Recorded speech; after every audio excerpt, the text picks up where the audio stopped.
Everyone, welcome to the 57th episode of Battles and Voices. I'm Latika and I'm the founder and host. And I'm Camden, and I'm the co-host, and we serve on the executive team of Vitals and Voices.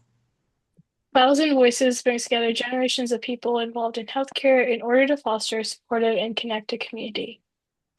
Please welcome our guest, Vani. Vani, thank you so much for joining us today. We're so excited to have you on Battles and Voices. To start us off, feel free to kind of introduce yourself and tell us a little bit about what you do. Sure. So I am a third year medical student. I go to school in Chicago and yeah, I'm interested in applying to OB-GYN once I'm in my fourth year. So That's exciting. And what inspired you to pursue a career in healthcare, and what overall drove your focus onto women's health specifically? yeah, so I have always kind of been really interested in women's health. I always knew I wanted to do something in healthcare. I think I knew I wanted to do something that helped people and what everybody says, but I knew I really wanted to do women's health just because I my mom really inspired me. She wanted to go into medicine when she was young, but didn't really get a good chance to do that when she was younger. So she kind of had to set that dream aside to start a family. And I think that hearing her story and the stories of other women in my family that have just been through things where they had to set aside their plans and their dreams sometimes to start families and to do other things really touched me. And I think it was something where I was like, I want to pursue something where I can advocate for other women to be able to do what they want to do and not always what everybody else thinks they should do, I guess. Yeah, I definitely resonate with your story as well. My mom was pretty much the same. She actually really wanted to go to medical school, but obviously growing up with, strict Indian parents, you obviously could not do that. Mhm. But yeah. So, how did your family background influence the decision to pursue a career in healthcare and, of course, one day go into OBGYN? Yeah, so my parents are a really big inspiration for why I went into medicine at all. But they are immigrants to the United States. When they immigrated, it was like the 90s. They didn't have health insurance. Obviously, it's pretty hard to acquire, and I don't even really know what the process they went through was. But when they were in that kind of lay period where they didn't have any insurance or anything, they were using a lot of free clinics and a lot of those support systems for people that immigrated. So I think them going through the healthcare system in America that way with no support, nobody, no family to lean on or anything, it was really inspiring. And I was I always wanted to give back to communities like that, especially even now in medical school. I literally just got done volunteering at a free clinic, but I spend a lot of my time doing stuff like that, and that's a lot of why I wanted to go into healthcare at all, was just so that I could see how they experienced things and understand it better. That's incredible. And you're also you've talked about being passionate about women's health and health education. And can you share why these areas are so important to you? Yeah, so like I kind of talked about at the beginning, my mom's story um got me really into just wanting to pursue medicine to find ways for women to feel heard and to be able to do what they want to do. And I think in terms of women's health, I come from a pretty conservative family in terms of traditional values, and I think that not having the opportunity to talk about your body and your health and making yourself feel like that kind of topic is taboo, I think is just something that I've always wanted to really squash. And I've been really passionate about women's health education, because I think that women that are more educated about their own bodies are much more successful in life, and they'll be able to go a lot further and be able to do a lot more. So I think that being able to have a platform to promote that and to learn more about that and practice that in medicine, I think is so important. And that's like a lot of why I want to do OB-GYN and a lot of why I want to dedicate a lot of time to women's health itself. I love that, and I love that passion of yours. So, how have you seen health literacy directly impact women's health outcomes both in your own family and during clinical rotations? Yeah, like I said, I go to medical school in the like Chicago area, so I live in the city. And I think it's a very interesting experience to live in such a big city and to live in like a diverse area because you see a lot of patients that have all kinds of different experiences in terms of like what they know about their health, what they know about like general health like maintenance, and also like what they don't know. I've especially like volunteering in free clinics, I've noticed that like the patients, they are so much more interested in like what's going on with their bodies and how they can like what they can do for themselves, but they often don't know a lot of the different things that are going on and they like want to get more information. And then you kind of see the other side of it with people who have regular PCPs and they go to the like doctor all the time and stuff, so they're a little bit less like, oh my gosh, what do I do all the time, like how do I fix everything for myself, because they kind of think that your doctor will be the one that kind of deals with all of that. Um so I think health literacy is really an interesting thing for me because I'm like, you can see how different experiences like impact the way that people understand their own situations. And then I think in terms of women's health, like the more that you know about your body and the more that you're aware of like the conditions that you could have or just like things that are going on, um, it just changes a lot of your outcomes and stuff. So I think it's really interesting. That's so beautiful to hear. And now, in your third year of medical school, I've heard, and maybe medical school can be really challenging. And so, what strategies or mindsets have you set yourself to stay motivated during that time? Yeah, it is pretty hard. I'll say third year is a lot better than the first 2 years were. The first 2 years are very like didactics heavy or like lecture heavy. So you spend your whole day in the classroom and you're taking exams all the time and you don't really get to see a lot of real people. So third year's been a lot better because I'm like in clinics and on rotation, so I've gotten to see and talk to real patients and do actual things that make you start to feel like, oh my God, like am I actually gonna be a doctor? Like this is real. Um, but I think like in the first 2 years, I think like reminding myself that I would reach this point where I am now was really important, and just being like, let me look forward to what is waiting for me because this part sucks right now and it's like just nonstop studying and exams. But looking forward to there being like a real like reward almost at the end of it is really important for to get through the first 2 years, especially just because there was not a lot like going on that I was like, nothing really excites me because you're just reading and you're like doing lectures and all this stuff. But in my third year, I'll say that the way that I stay motivated is definitely just like doing stuff like this. Like I volunteer on the weekends at a free clinic, and that makes me feel really good and motivates me to see the things that I really enjoy, especially on rotations where I'm like, well, this is interesting, but it's not really what I'm interested in doing. So it's not as fun for me as like doing women's health. Like this clinic I just volunteered at was a women's health clinic. So getting to do stuff like that, it just reminds me of like what my end goal is so that I can like stay motivated and planning for fourth year because I'm definitely having senioritis already. So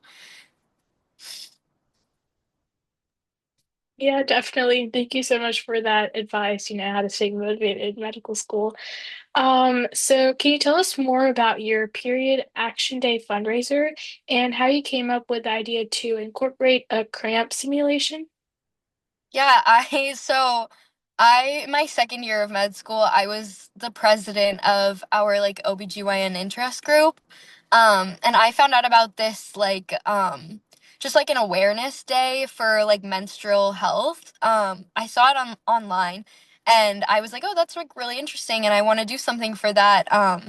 And I had also just obviously I'm on TikTok and I see all the like TikTok trends of people doing random things, and like one of them I saw was like people putting like a cramp simulator on like their partners or something to be like, "Oh, if you don't know how this feels, like then you're not one to talk," basically.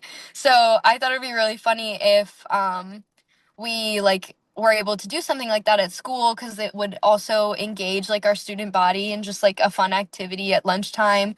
And also we could raise money for um, period action day, which I thought was a really good way to like hold a fundraiser, because I think fundraisers are always like, it's like, do you really want to pay for something unless it's kind of something fun? So yeah, we got the little like a little cramp simulator on Amazon, and then we just like set up a little table at lunch, and people would just come up and they'd be like, "Oh, what is this?" And then we'd be like, "Oh, well, do you know about like menstrual health, and like what kinds of things do you know about like what people who menstruate, like what they go through?" And we would like kind of educate the people, and then we'd be like, "Okay, well, if you pay like $5, you can sit down and like we'll turn this up to 10 and see how you can handle it."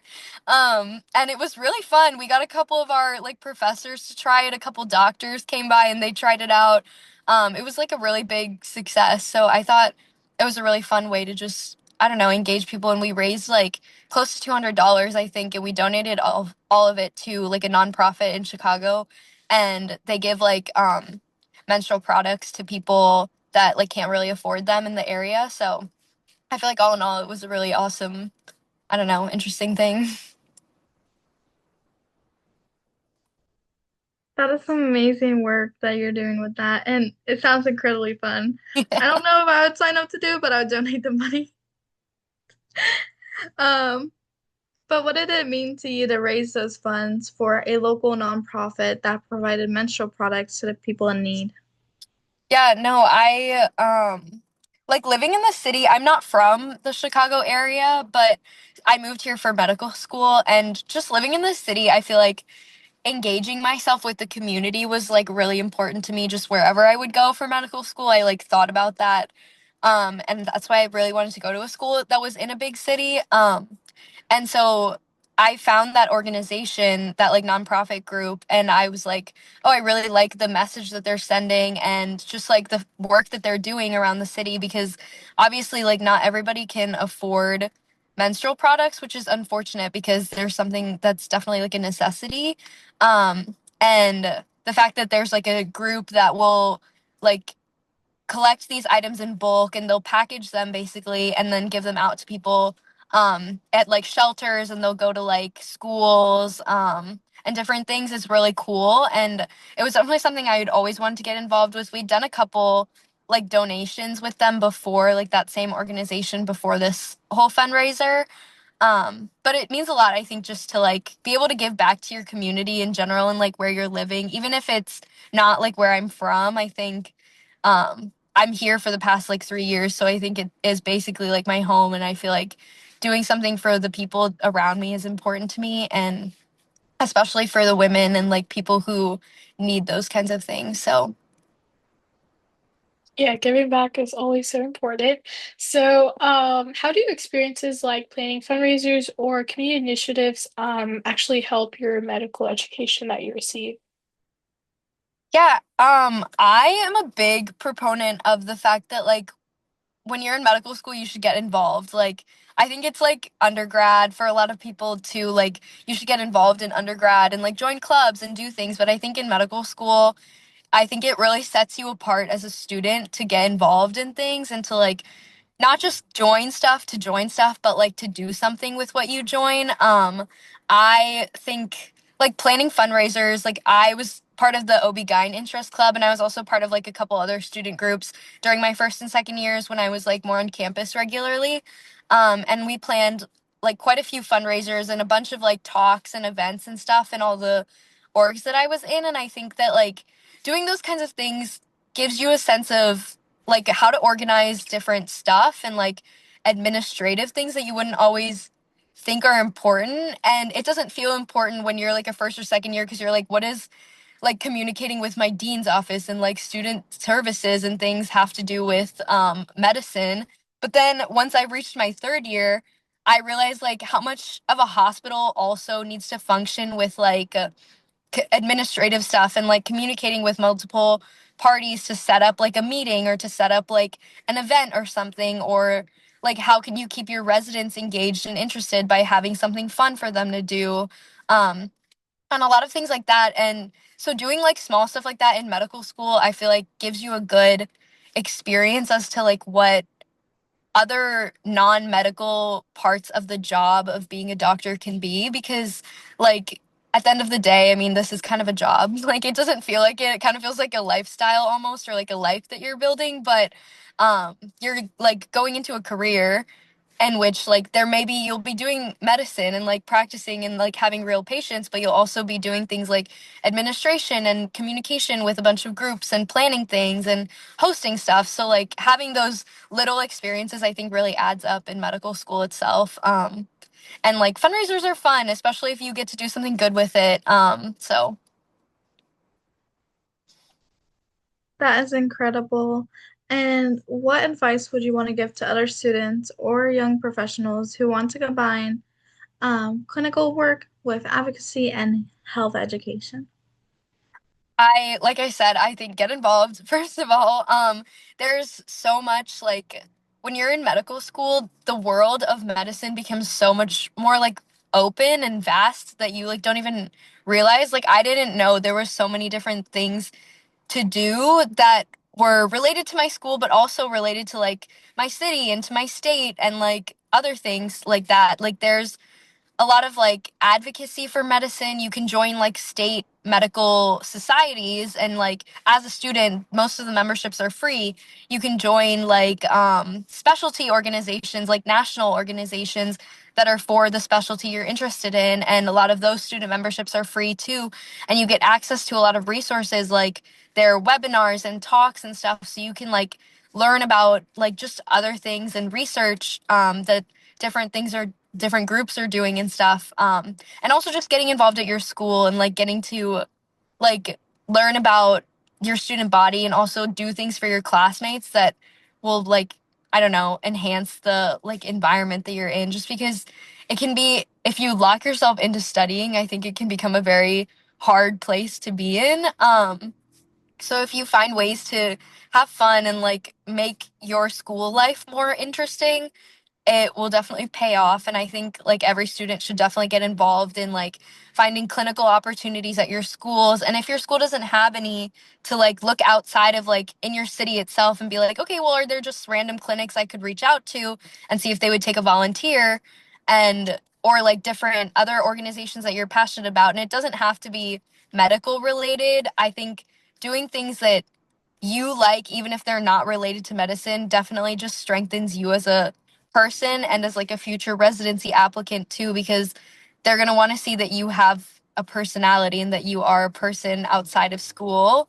So just find the things that you like, I think, and get involved in whatever ways you can. Um, yeah. Definitely. Thank you so much for that advice. And looking ahead, how do you hope to continue promoting women's health and equitable access to care throughout your career? Yeah. Like I said, I'm planning on hopefully going to like pursuing a career in OB-GYN. And I think that with that, I can definitely continue to do a lot more women's health, like just education and also like women's health care itself. I'm just really excited. I think overall I love the topic and I think it's so important and it's something I care so much about. So I'm hopeful that once I start my residency, once I finish medical school, I'll be able to just keep that excitement and passion for it, and I'll be able to just like continue doing things with it that I care about. I think primary care for like women's health is really important, and I would love to just continue doing stuff even through residency like this, like volunteering, and like advising and like doing like different health panels and stuff. I think that stuff is like really important and it helps promote that health literacy I was talking about before. And I think that those are definitely things I want to stay involved with as I go through my career. And I don't know, I think just being involved in like a women's health care capacity is just like very rewarding to me. So I think I'm just excited to see where it goes. I'm so glad that you're looking forward to that and have that passion with women's health. So thank you so much, Benny, for sharing your journey and your insights into women's health, patient education, and advocacy in healthcare today. Hmm. Your story is a wonderful reminder that healthcare is about empowering patients, raising awareness, and making an impact beyond the exam room. And to everyone tuning in, thank you so much for joining us on today's episode of Vitals and Voices. Your support truly means the world to us. If you enjoyed this conversation, then be sure to follow, share, and stay tuned for more episodes of Battles and Voices. We'll see you next time.